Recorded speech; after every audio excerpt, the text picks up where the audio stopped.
Bueno, como vimos anteriormente, desde fecundación y primera semana de desarrollo, vamos a hacer, antes de entrar en el tema del día, que es segunda de semana y tercera semana de desarrollo, un breve repaso de lo que ocurría en esta primera semana. Después de la fecundación habíamos visto que se producía el huevo cigoto. Este huevo cigoto es unicelular. Ese cigoto, a medida que avanza por la trompa uterina, va sufriendo el proceso de segmentación, que eran las divisiones celulares, con las características de ser una segmentación holoblástica desigual y asincrónica, y esta segmentación iba a llevar al estadio de mórula, que era esa estructura maciza de varias células, hasta llegar a la mórula tardía, que aproximadamente va a contar con 64 células. Esta mórula empieza a cavitarse por el ingreso de líquido que la mórula va absorbiendo en su descenso a través de la trompa uterina, y se va a formar una nueva estructura que es el blastocisto, que va a estar formado por trofoblasto, que es la parte periférica. En el polo embrionario se va a formar el embrioblasto, que es por donde se va a implantar en el endometrio, y va a completar esta estructura del blastocisto una cavidad que se va a llamar blastocele. Este blastocisto, cuando pierde la membrana pelúcida, va a sufrir la implantación, como dijimos, en la cara posterior y superior del útero, del endometrio, y desde aquí se va a producir la primera diferenciación de la hoja embrionaria, el hipoblasto, que va entonces a formar el embrión unilaminar. Una vez formado al final de la primera semana de gestación ese embrión unilaminar, que está formando parte del blastocisto, pasamos a la siguiente etapa, que es la segunda semana del desarrollo, en donde se va a producir como característica saliente el embrión bilaminar. Acá estamos viendo entonces al final de la primera semana ya implantado el blastocisto. Como vemos, en lo verde tenemos la primera hoja embrionaria, que es el hipoblasto.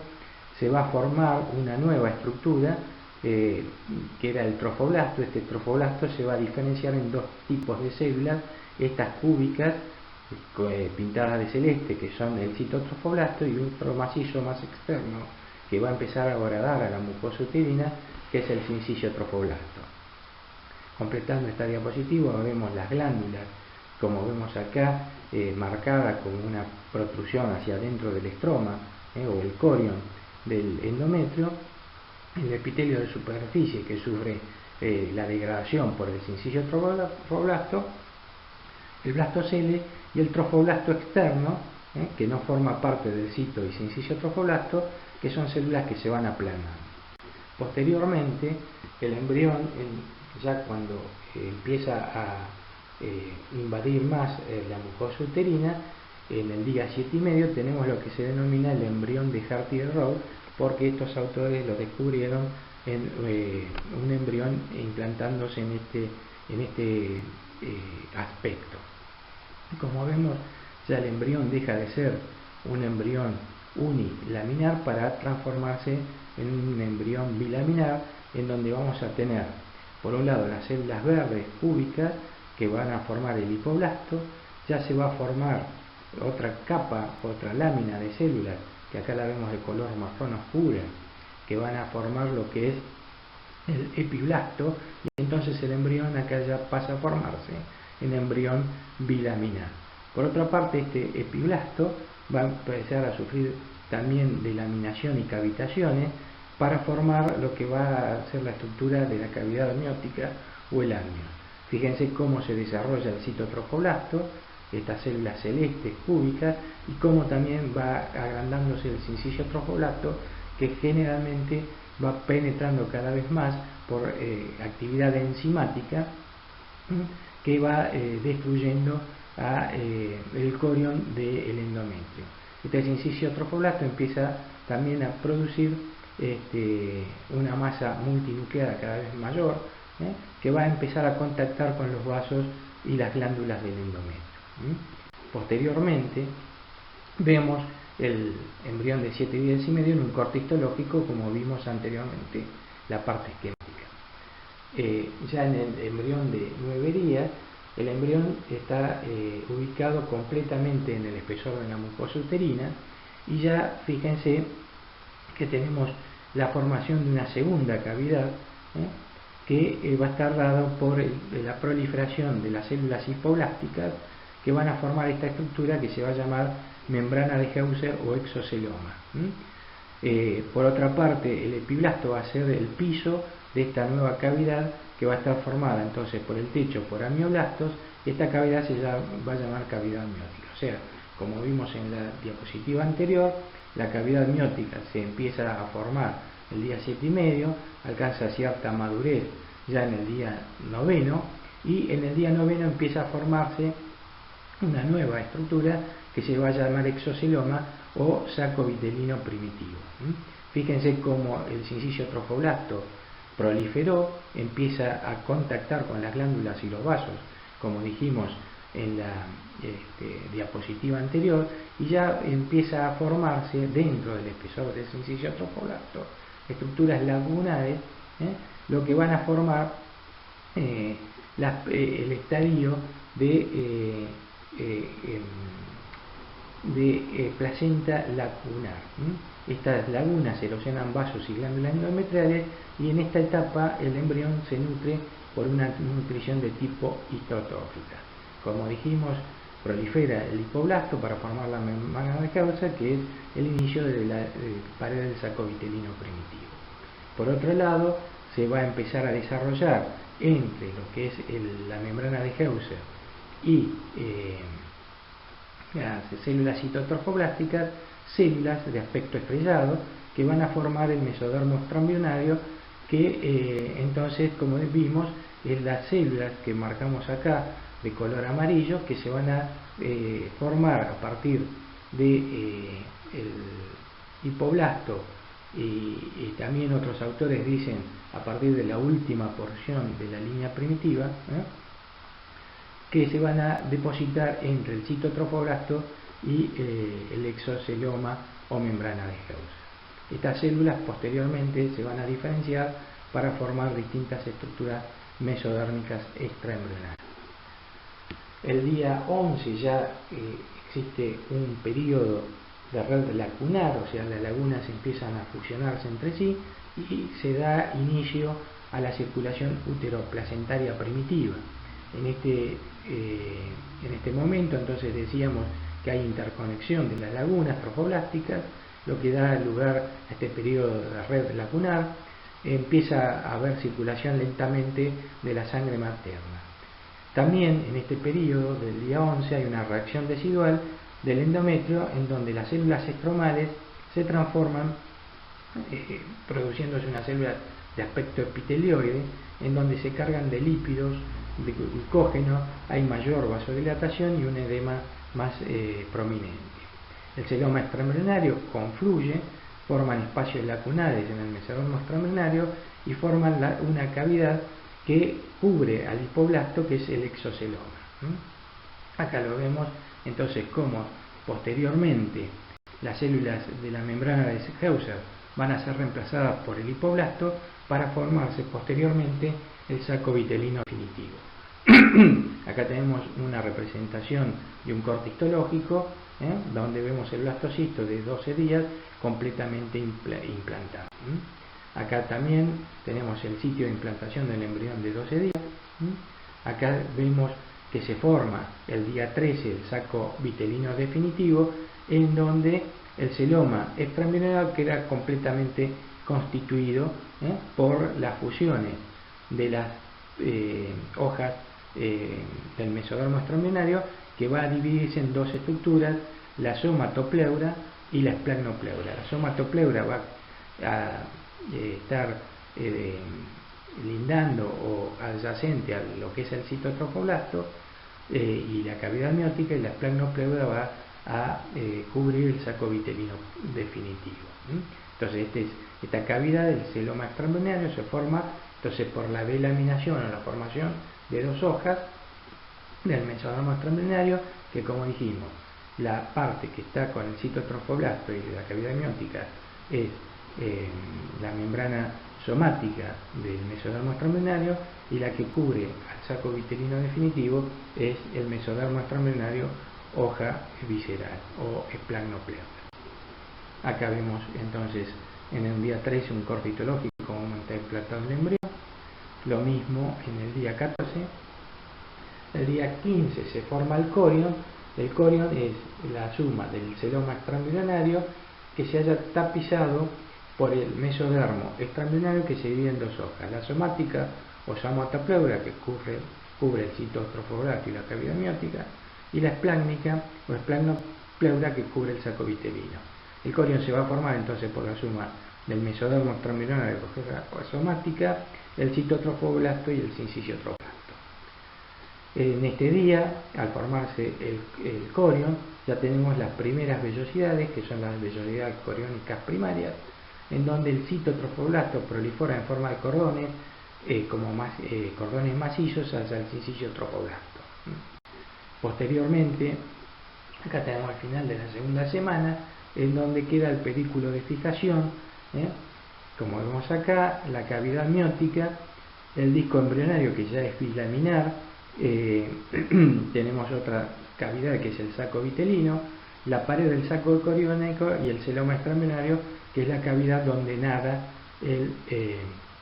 la esfera menor, que es el verdadero embrión. Acá tenemos otra representación de lo mismo, en donde se pueden ver vellosidades de tipo primario con el citotrofoblasto en el centro y el sinciciotrophlasto en la periferia.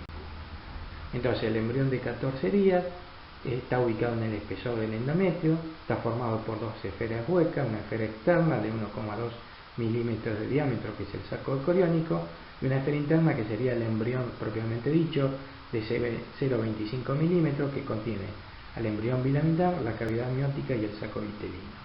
Toda esta estructura está unida por el pedículo de fijación. Entonces, la esfera menor deriva del macizo celular interno y está formada por el embrión bilaminar, el disco bilaminar, dos hojas, el epiblasto y hipoblasto, y dos cavidades, la cavidad amniótica dorsal y el saco vitelino oral.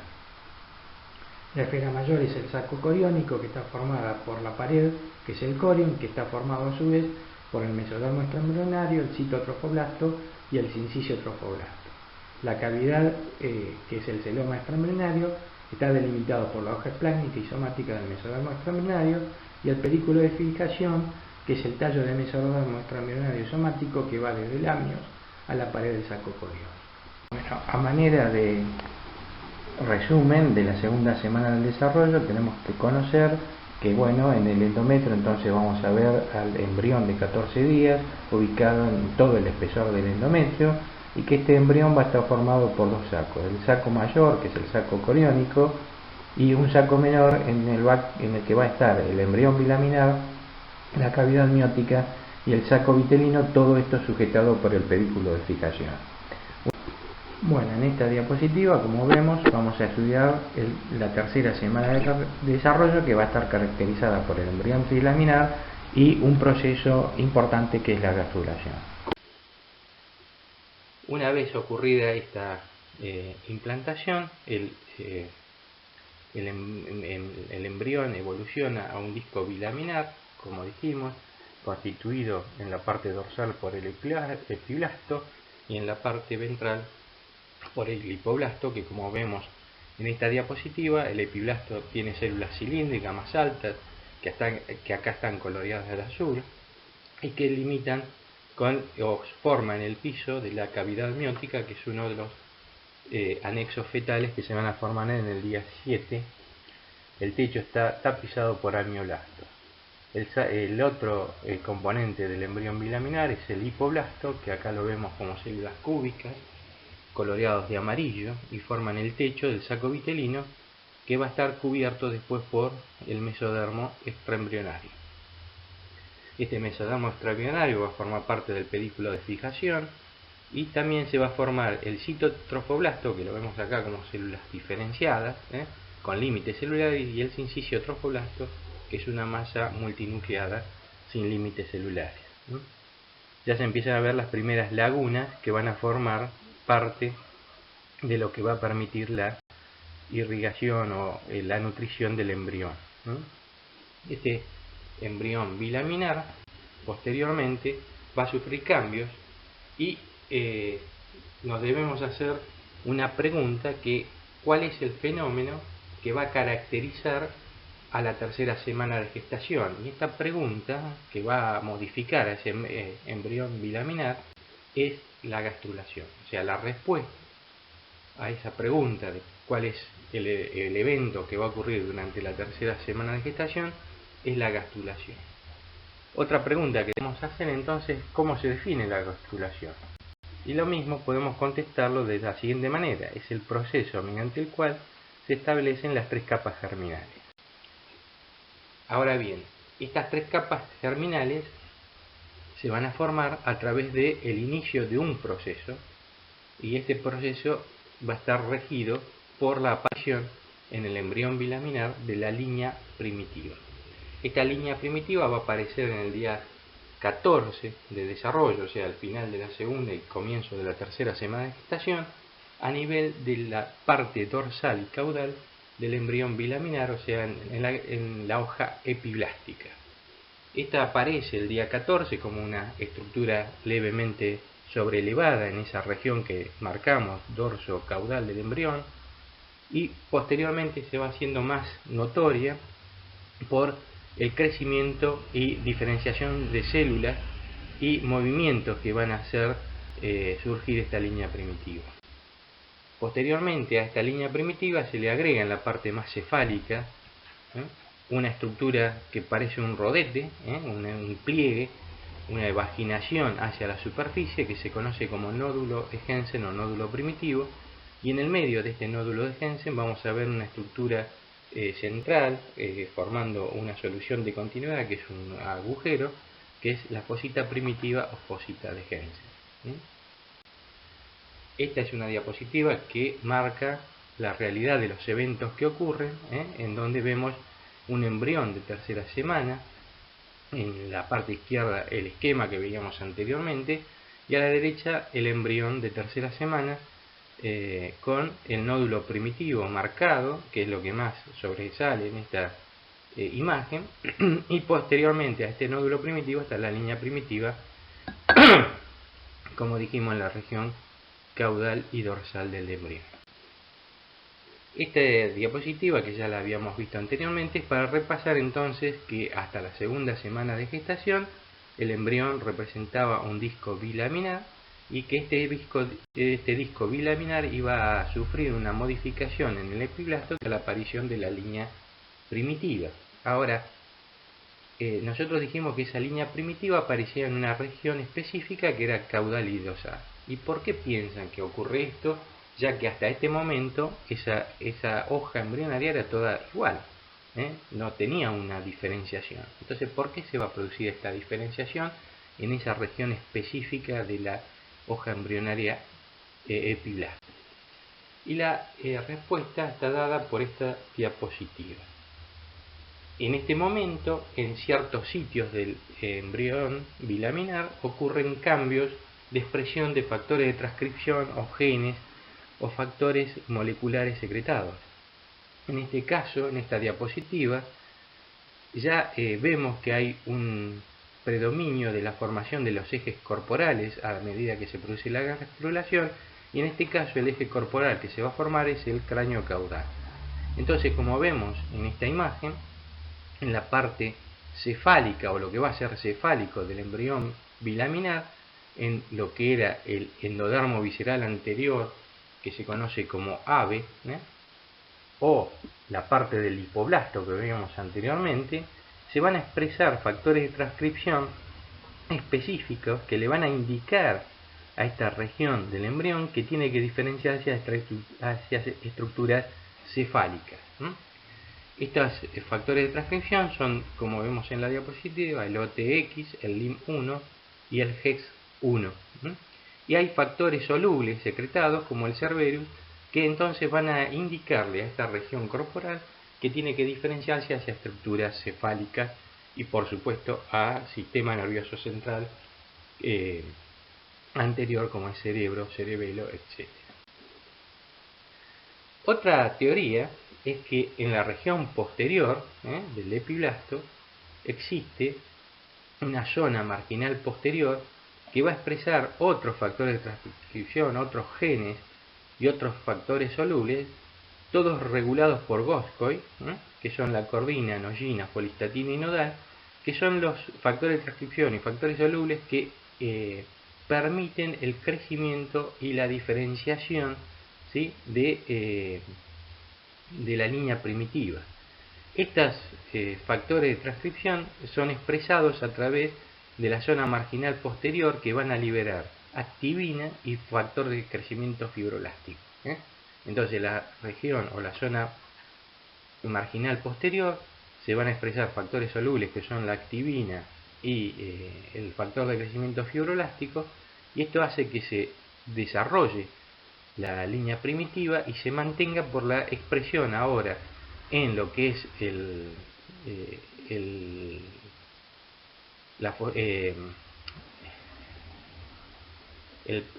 rodete o el rodete o nódulo de Hensen, perdón, que se expresa en Goscoy, cordina, noyina, folistatina y nodal. Otro factor que siempre está expresado, como vemos acá, es la proteína morfogenética del hueso 4. Bien, ¿qué va a ocurrir en el proceso de gastrulación? Bueno, lo primero que va a ocurrir es que va a haber movimientos que van a formar distintas hojas embrionarias. La primera hoja embrionaria que se va a formar es el endodermo. Como dijimos, en la gastrulación va a haber distintos movimientos celulares del epiblasto que van a llevar a la formación de las 3 hojas embrionarias. Y como vemos en este esquema, y es muy importante recordarlo, van a ocurrir los siguientes eventos. Entonces se formó la línea primitiva, que va progresando de cefálico a caudal. Acá tenemos el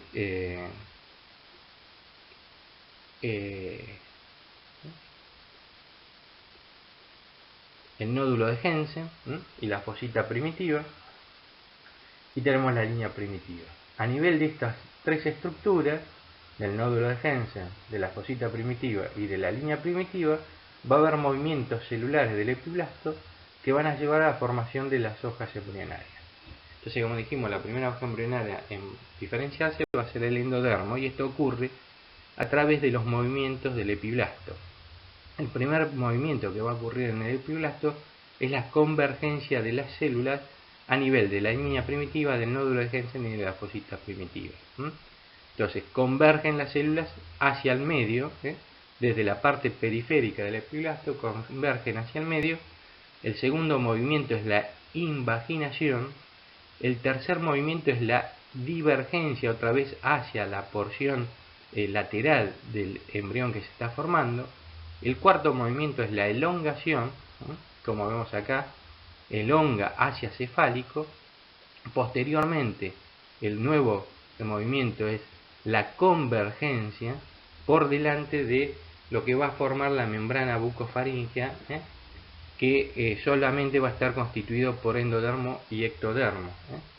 O sea que en esa porción de la membrana bucofaríngea y en la porción caudal, que está la membrana cloacal, únicamente se va a ver ectodermo y endodermo, y no va a haber interposición de la tercera hoja, que es mesodermo.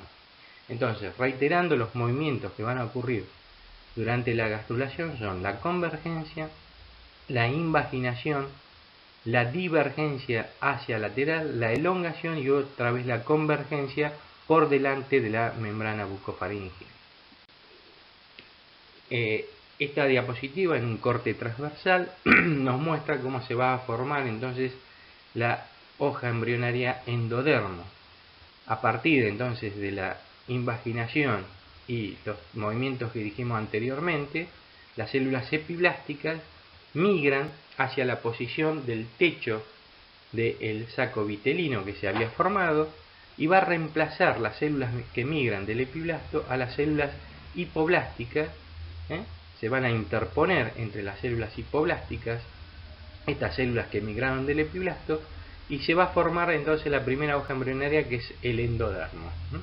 Una vez que se tapiza toda la cavidad del saco vitelino por estas células que migraron del epiblasto, se va a cambiar lo que era el hipoblasto, las células hipoblásticas, por células endodérmicas definitivas, como vemos en este esquema donde dice que las células del epiblasto reemplazan a las del hipoblasto. Acá podemos verlo mejor a nivel también de un corte transversal, en donde las células coloreadas de amarillo se van a interponer con las células hipoblásticas y van a formar el endodermo definitivo. Las otras células que vemos acá y que empiezan a separarse del cúmulo de células que migraron desde el epiblasto, van a formar la segunda hoja embrionaria que es el mesodermo. Estas células pierden características de células epiteliales porque pierden los medios de adhesividad, las sustancias de adhesividad, como las caderinas C. Se pierden las caderinas, entonces se separan, pierden la relación celular, forman o toman forma de matraz, van a empezar a secretar ácido hialurónico que le van a hacer la matriz extracelular, y entonces ahí se forma el mesodermo, que es la segunda hoja embrionaria. O sea que entonces, a partir de células epiblásticas que migraron a través de la línea primitiva, de la fosita primitiva y del nódulo de Hensen, se van a formar dos hojas embrionarias. La primera, el endodermo, que es por el intercambio de células que siguen teniendo características epiteliales que reemplazan a las células hipoblásticas, y células que van a carecer o van a perder las características epiteliales para transformarse en células con forma de matraz, empezar a secretar ácido hialurónico y formar el mesodermo intraembrionario. Entonces las dos hojas que se forman a esta altura son el endodermo intraembrionario definitivo y el mesodermo intraembrionario definitivo. Esto es simplemente para ver que también, además de la línea primitiva, las células que migraron lo hacen a través del nódulo de Hensen o primitivo y de la fosita primitiva.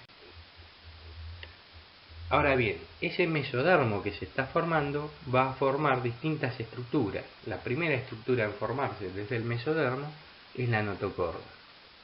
Esta estructura, que es la notocorda, define a todos los vertebrados en el filum cordae.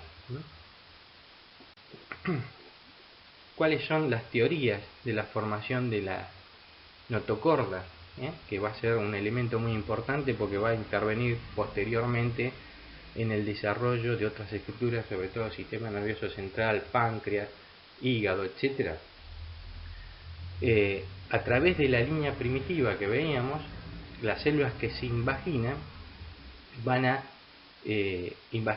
células que se imaginan a través de la fosita y del nódulo de Hensen van a migrar para formar lo que se llama la estructura prenotocordal o notocordal, y esto va a tener un límite que va a estar dado por la placa prenotocordal. Esta placa prenotocordal es una estructura mesodérmica también, importante en el desarrollo del sistema nervioso central posteriormente, y que va a poner el límite hasta donde se va a diferenciar la estructura que conocemos como notocorda. ¿Cuál es la primera teoría de formación de la notocorda? Es que esta notocorda va a formarse a través de la invaginación que sufren las células epiblásticas a través de la fosita primitiva, que como vemos en este primer esquema, las células empiezan a migrar a través de la fosita primitiva como una estructura acanalada, y posteriormente, como ocurría con las células epiblásticas que formaban el endodermo, estas células mesodérmicas se van a interponer con el endodermo recién formado y lo van a destruir, van a hacer que las células endodérmicas sufran apoptosis o muerte celular, y entonces se va a producir una comunicación entre la cavidad amniótica y el saco vitelino que se llama poro neuroentérico.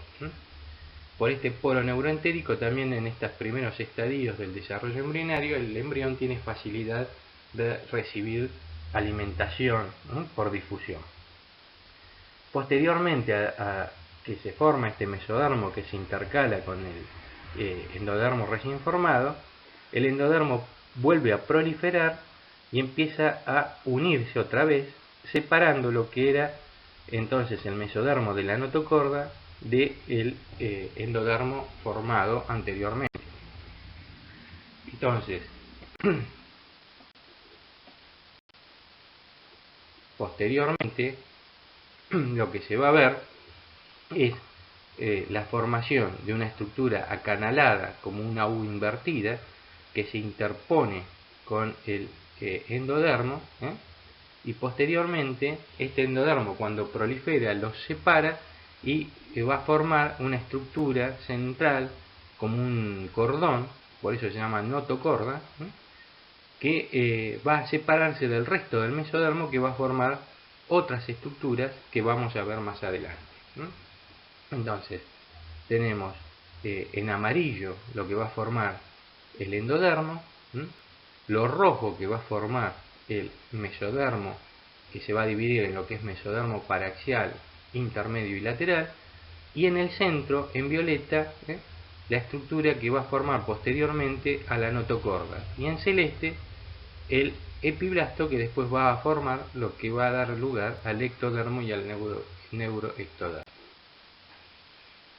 En una diapositiva más avanzada en el tiempo, vemos cómo se formó entonces el endodermo definitivo, que va a tapizar toda la cavidad del saco vitelino, la notocorda, que de un cordón macizo va a formar un canal notocordal, y el mesodermo interpuesto, que va a llevar a la formación del mesodermo paraxial, el intermedio y el lateral. Entonces vemos cómo evoluciona este embrión, que de bilaminar termina siendo trilaminar y todavía sigue siendo un disco. Otra teoría, que es la más aceptada por la cátedra, que era la que sostenía el doctor Gómez Dunn, que fue el que escribió el libro de la cátedra y del cual somos coautores casi todos los docentes de la misma, vemos que la explicación de la formación de la notocorda, la segunda teoría de formación de la notocorda, es bastante parecida a la anterior y que va a diferir en algunos pequeños puntos. O sea, esta segunda teoría es que la invaginación de la célula epiblástica también ocurre a través de la fosita primitiva y del nódulo de Hensen. Va a proliferar como una estructura acanalada, como ves acá, como un tubo acanalado, en donde no se interpone con el endodermo, sino que el labio inferior de esta estructura tubular va a contactar, pero no se interpone, sino que van a contactar. Una vez que contactan por factores solubles que hacen que se mueran las células del endodermo, se produce la disgregación de tejidos y entonces se destruye lo que es el endodermo recién formado y parte del labio inferior o la porción inferior de este tubo de la notocorda o del proceso notocordal que se está formando. Entonces se va a producir también la comunicación por el agujero neuroentérico o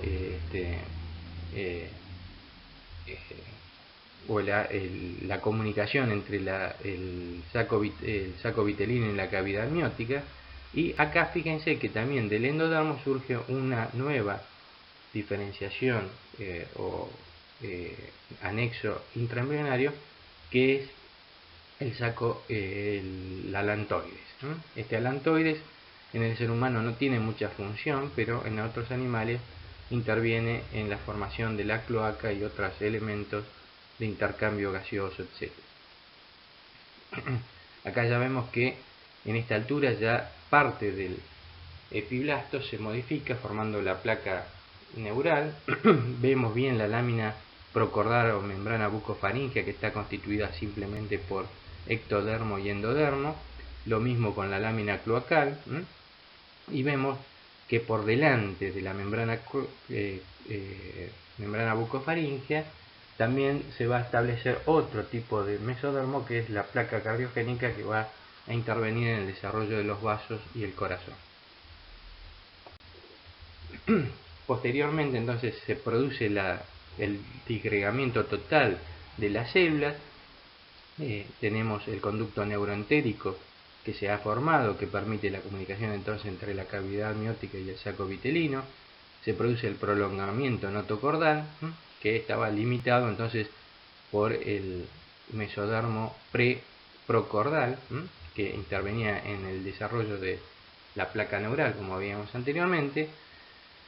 Este prolongamiento notocordal toma este esbozo de notocorda de una U invertida, como veíamos anteriormente, y se va a formar definitivamente entonces la notocorda, como veíamos en las diapositivas anteriores. Ahora bien, otra pregunta que debemos hacer a esta altura es cómo se distribuyen las células que forman la nueva hoja embrionaria, que era el mesodermo.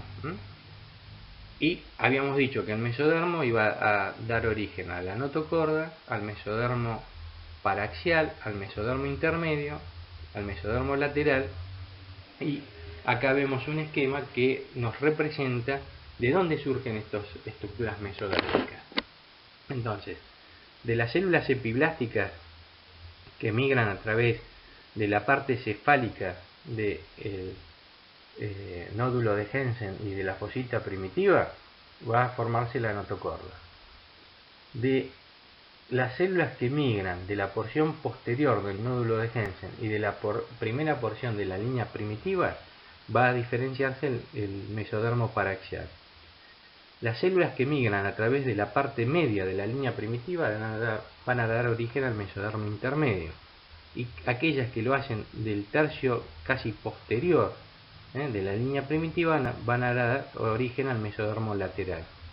Y hay una teoría que la parte más caudal de la línea primitiva va a dar origen al mesodermo extraembrionario. Este mesodermo extraembrionario, algunos autores lo hacen derivar del saco vitelino. Entonces hay dos teorías del origen del mesodermo extraembrionario, algunos que es de la pared del saco vitelino y otro que es de esta porción de células epiblásticas que migran a través de la parte más caudal de la línea primitiva, que formaría entonces este mesodermo extraembrionario. A estos movimientos y a la formación de estas estructuras mesodérmicas se la llama especificación del mesodermo, y acá podemos ver esta especificación o segmentación en donde vemos las distintas estructuras que se van a formar, entonces dando origen a la hoja mesodérmica. En la parte central, como vemos acá, se va a formar una estructura cordonal, que es la notocorda. En la parte más cercana a la notocorda se van a formar el mesodermo paraxial, que posteriormente va a diferenciarse a somita, como vemos acá. El mesodermo intermedio va a dar origen a una estructura que se llama gononefrotomo, que este gononefrotomo va a ser el origen del sistema urinario y genital en el individuo adulto, y el mesodermo lateral, que va a dar origen a las hojas embrionarias esplagmopleura y somatopleura, que van a dar origen a las distintas estructuras serosas de las cavidades pericárdica, pleural y abdominal, y también a parte de la pared del tubo digestivo. También vemos, como habíamos visto en los esquemas anteriores, que en la parte cefálica y por delante de la membrana bucofaringe había una estructura mesodérmica que se llamaba placa cardiogénica, que va a ser el origen del corazón y vasos y grandes vasos. Tenemos una estructura que es el mesodermo branquial, que va a surgir asociada a los arcos branquiales y a las bolsas faringias y a las hendiduras faringias. Este va a ser lo que va a formar, junto con el ectomesénquima, la parte del tejido conectivo, cartílago y hueso de la cabeza y cuello. Y posteriormente, en la región caudal, tenemos el mesodermo caudal, que no se diferencia y que es muy importante, porque si no se produce este mesodermo caudal, vamos a ver que tenemos algunas malformaciones muy importantes. Como habíamos dicho en las primeras diapositivas, a la vez que se producía la gastrulación, también tenía el inicio de la formación de los ejes corporales, y habíamos visto que el primer eje corporal que se establecía era el cráneo caudal, y que esto se debía a la existencia de una región del endodermo visceral anterior que iba a expresar ciertos factores de transcripción que ya habíamos nombrado, como el LOCTX, el LIM1 y el GES1, y factores secretados como el Cerberus, que indicaban entonces que la región en donde estaba el AB1, el AVE central, el AVE en el endodermo visceral anterior, era la que especificaba la región craneal. Otra teoría era que en la zona marginal posterior se iba a secretar activina y factor fibroelástico, factor de crecimiento fibroelástico, que iba a expresar a estos otros factores de transcripción, GOSCO, cordina, nogina, folistatina y nodal, y que entonces esto iba a indicar cuál era la región caudal del embrión. Otra diferenciación es que este mesodermo tiene que ir hacia la parte lateral y hacia la parte ventral del embrión y hacia la parte dorsal del mismo. Entonces, ¿cómo se establece esto? En la diapositiva anterior veíamos que siempre el embrión expresaba proteína morfogenética del hueso y factor de crecimiento fibroelástico. Cuando se expresan estas dos sustancias, el mesodermo se lateraliza, formándose el mesodermo intermedio y el mesodermo lateral. Entonces, se lateraliza y ventraliza. Entonces, cuando tenemos estas moléculas presentes, la proteína morfogenética del hueso y el factor de crecimiento fibroelástico, todas las células que migraron del epiblasto para formar mesodermo van a formar el mesodermo lateral y ventral. Con esa información entonces se forma el mesodermo intermedio y el mesodermo lateral. Si se sigue produciendo únicamente estas sustancias, entonces todas las células epiblásticas van a formar mesodermo intermedio y mesodermo lateral sin que se forme la notocorda y el mesodermo paraxial. Entonces, para evitar esto es que existen estos otros genes que habíamos visto, que son todos una familia de factores de transcripción, que son GOSCO, cordina, nogina y folistatina, que lo que hacen es dorsalizar el mesodermo para formar la notocorda y el mesodermo paraxial. Entonces, básicamente la expresión de GOSCO, cordina, nogina y folistatina son inhibidores de la expresión de proteína morfogenética del hueso 4 y de factor de crecimiento fibroelástico, y al inhibir la expresión de estas sustancias, parte de las células epiblásticas que migran de la línea primitiva van a formar el mesodermo craneal, la notocorda, los somitas y los somitómeros. Entonces, dorsalizan el mesodermo. Entonces, tenemos dos formas de diferenciar al mesodermo: sustancias que la ventralizan y lateralizan, y sustancias que inhiben a estas que ventralizan y lateralizan para dorsalizar al mesodermo. Y esto también depende de otros factores, ya sea si el embrión lo estamos estudiando en las primeras partes o las partes más cefálicas del embrión, la expresión tiene que dar que se exprese el factor nuclear hepatocítico 3 beta. Si el factor nuclear hepatocítico 3 beta no se expresa, entonces no se van a formar el cerebro anterior y medio, y tampoco se van a formar las estructuras correspondientes al mesodermo dorsal y de paraxial. Y en la parte correspondiente al abdomen e inferior del embrión, el gen que se tiene que expresar es el brachioida T, que permite el desarrollo del mesodermo medio y caudal. Sin la expresión del brachioida T no se desarrollaría en el mesodermo medio y caudal, y entonces habría malformaciones genéticas muy notables. Otro establecimiento de ejes corporales son el izquierda-derecha, en donde vemos que en este embrión, a la parte izquierda, va a haber la expresión o sobreexpresión de un factor de crecimiento fibroelástico 8. Los factores de crecimiento fibroelástico son una gran familia de proteínas que intervienen, como dice el nombre, en el crecimiento fibroelástico y en otros procesos de desarrollo embrionario. En este caso, este factor de crecimiento fibroelástico 8 es secretario hacia el lado izquierdo del embrión para que se exprese nodal. Al expresarse nodal, se establece una cadena, una cascada en el lado izquierdo que va a llevar a la expresión de LEFT2, PIT-X2 y LEFT1, que van a ser una membrana, como una barrera, para impedir que los elementos que se expresen en el lado derecho pasen a la izquierda. Entonces, al producirse esta cascada de eventos, de factores de transcripción y factores solubles, se va a desarrollar la lateralidad izquierda, que va a estar dada por el desarrollo del vaso, sobre todo. Si tenemos defectos de secuencia de lateralidad, podemos ver asplenia, que es la falta del vaso, o sea que si esta cascada no se desarrolla, entonces no se van a producir el vaso, y si se desarrollan más, vamos a tener el hiperesplenismo, o sea, más de un vaso desarrollado. El lado derecho se conoce menos, pero fundamentalmente en la notocorda se expresa el Sonic-Head-Hodge y el Brachyuria-T.